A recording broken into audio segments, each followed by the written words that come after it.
நான் இடுப்புல கட்டிக்கிட்டு நீச்சல் பழகியதோ உன் சேலதானி வண்ண பூஞ்சோலதானே வெறுந்தர விருப்புல நான் படுத்து கிடந்ததோ உன் சேலதானி வண்ண பூஞ்சோலதானே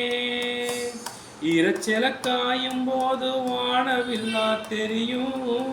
இத்து போன சேலைக்கு ஓ சோக கதை புரியும்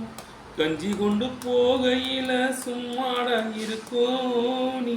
சேலை கட்டி அரைச்ச தண்ணி சக்கரையா இனிக்கும் சேலை கட்டி அரைச்ச தண்ணி சக்கரையா இனிக்கும் ஆத்தாவும் சேலை அந்த ஆகாயத்தை போல தொட்டில் கட்டி தூங்க தூளி கட்டி ஆட ஆத்துல மீன் பிடிக்க கப்பனுக்கு தலை துவட்ட